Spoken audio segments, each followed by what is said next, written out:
भाई बहुत बोले कि नाच गीत लेके आए हैं। बहुत ही मजेदार गीत है। चुटकुला नाच गीत मजेदार बाबू के यहाँ मजेदार यानी चुटकुला नाच गीत। कैसे लगेगा कमेंट बॉक्स में बताइएगा। चैनल को सपोर्ट करिएगा चुटकुला नाच गीत को।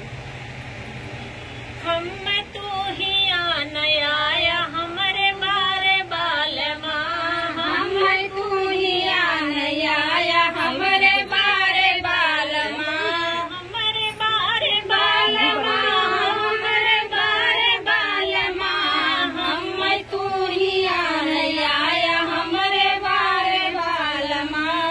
जब हमारे पापा राजा भी दौना करी है,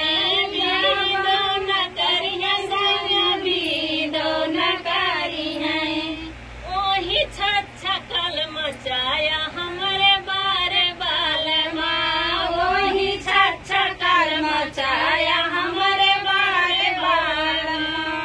हम तू ही आया हमारे बारे बाल माँ, हमारे बारे बाल माँ, हमारे बारे बाल जी। हम तू ही आया हमारे बारे बाल माँ।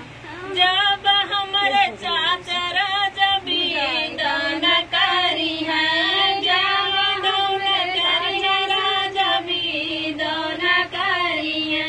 वही लोट पोट लागा हमारे बारे बाल माँ, वही लोट पोट लागा हमारे बारे बाल माँ। हम तू ही आया हमारे बारे बाल माँ, हम तू ही आया हमारे बारे बाल माँ। हमारे बारे बाल माँ, हमारे बारे बाल माँ, हम तू ही आया हमारे बारे बाल माँ।